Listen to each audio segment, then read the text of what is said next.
On July 16, 1969, the most powerful rocket ever built launched 3 men toward the moon.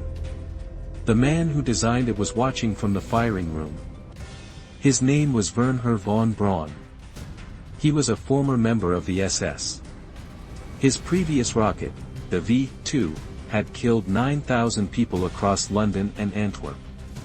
And more people died building it in a slave labor camp than it ever killed in combat.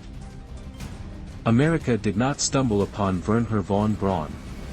It recruited him, whitewashed his record, gave him a laboratory, a team, a television career, and eventually the keys to the space program. And he was not the only one. Over 1,600 German scientists, engineers, and technicians were brought to the United States after World War II through a classified program called Operation Paperclip. Many of them were Nazis. Some of them were war criminals. All of them were considered too valuable to prosecute. This is a story America spent 50 years trying not to tell. Von Braun was born into Prussian aristocracy in 1912. As a teenager, he strapped rocket motors to a wagon in a Berlin street. By 22, he had a doctorate in physics. His thesis was immediately classified by the German military. He was brilliant, obsessive, and utterly single-minded about one thing. He wanted to go to space. And he did not particularly care who paid for it. The Nazis paid for it. Von Braun joined the Nazi Party in 1937, 2 years before the war. He joined the SS in 1940 and rose to the rank of Sturmbannführer, the equivalent of a major. He was photographed in his SS uniform. He later claimed it was all political necessity, that he had no choice. His party membership number was 5,738,692. He applied. At Peenemünde, a research facility on the Baltic coast, von Braun led the development of the V-2, the world's first long-range ballistic missile. 14 meters long. Fueled by liquid ethanol and liquid oxygen. It flew faster than the speed of sound, which meant its targets heard nothing before impact. On October 3, 1942, a V-2 test flight reached an altitude of 84 kilometers, the edge of space. Von Braun reportedly said that the rocket worked perfectly except for landing on the wrong planet. Starting in September 1944, over 3,000 V-2 rockets were launched at London, Antwerp, and other Allied targets. Approximately 9,000 people were killed. The British government initially pretended the explosions were gas main ruptures. Londoners called them flying gas pipes. But here is the number that matters more. 20,000. That is how many concentration camp prisoners died building the V-2 in an underground factory called the Mittelwerk, carved into the Harz Mountains of central Germany. The labor force came from a camp called Mittelbadora, a subcamp of Buchenwald. 60,000 prisoners passed through the complex. 1 in 3 did not survive. In the initial construction phase, prisoners lived inside the tunnels. No sunlight. No sanitation. 12-hour shifts in damp, toxic conditions. The SS hung prisoners from factory cranes as a terror measure, forcing other prisoners to watch. More human beings died producing the V-2 than the V-2 ever killed in combat. The weapon's greatest body count was in its own factory. Von Braun visited the Mittelwerk. This is not disputed. His name appears on documents requesting additional prisoner labor from Buchenwald. Survivors testified that they saw him there.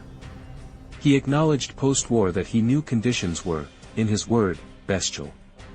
Historian Michael Neufeld, the Smithsonian's leading expert on von Braun, concluded that he accepted the use of slave labor and did nothing to stop it. In the final weeks of the war, von Braun made his choice. He organized his team's move westward, away from the advancing Soviet army. His brother approached American soldiers and offered the surrender of the most valuable scientific team in Germany. Von Braun had no intention of facing justice. He had every intention of building more rockets. The Americans were waiting. Operation Paperclip, named because literal paperclips were attached to the files of selected scientists, was a secret program authorized by the Joint Chiefs of Staff to recruit German expertise before the Soviets could. President Truman approved it with one explicit condition. No one who had been more than a nominal Nazi participant could be admitted. The military ignored the condition completely. The Joint Intelligence Objectives Agency systematically rewrote the scientists' security evaluations. References to Nazi Party membership were removed. SS records were scrubbed. Damning assessments were replaced with clean ones. The State Department and Justice Department were largely kept in the dark.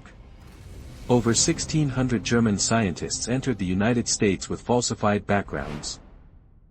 Von Braun was sent to Fort Bliss, Texas, then to the Redstone Arsenal in Huntsville, Alabama, which became the center of American missile development. He built the Redstone missile. He built the Jupiter missile. And then Walt Disney came calling. In 1955, Von Braun appeared on national television, The Disney Show, explaining rocketry to 42 million Americans. He was charming, articulate, visionary. He appeared on the cover of Time magazine. He became the most famous scientist in America. A former SS officer, selling the dream of space to the country that had just defeated the regime he served.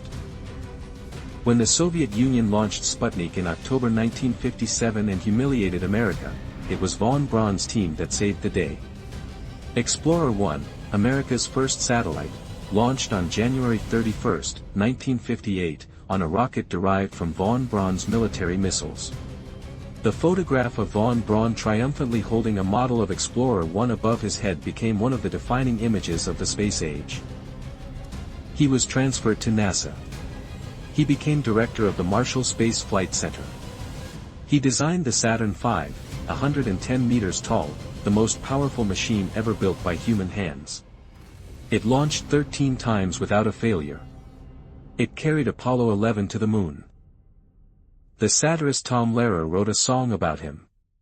The key line, "Once the rockets are up, who cares where they come down?" "That is not my department," says Wernher von Braun. It was a joke. It was also the most concise summary of his entire moral philosophy. Von Braun was not the only one. Arthur Rudolph, who had directly managed the Middleworks slave labor factory, became project manager of the Saturn V at NASA.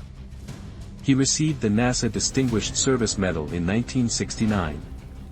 In 1984, after a Justice Department investigation, he quietly renounced his American citizenship and left the country rather than face a deportation trial.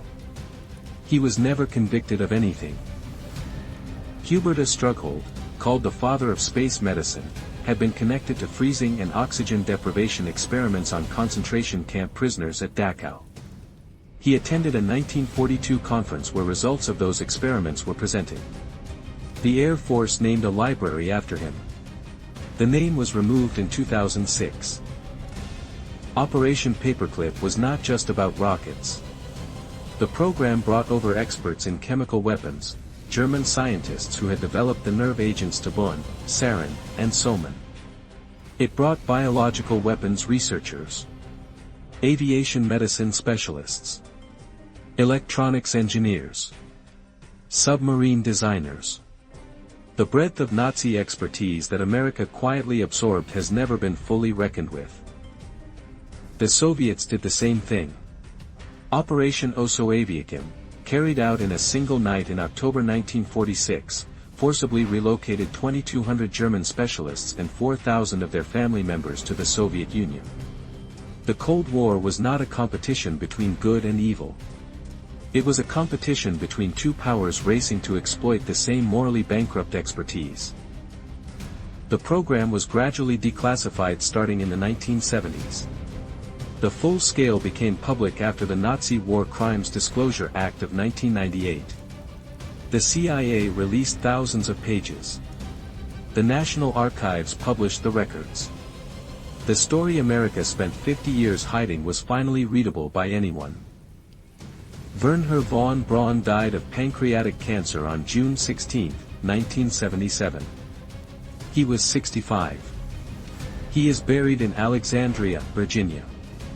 The rocket he built took humanity to the moon. The rocket before that was assembled by starving prisoners in an underground factory where 20,000 people died. The songwriter had it right. Once the rockets are up, who cares where they come down? The answer, apparently, is nobody. As long as they go up far enough.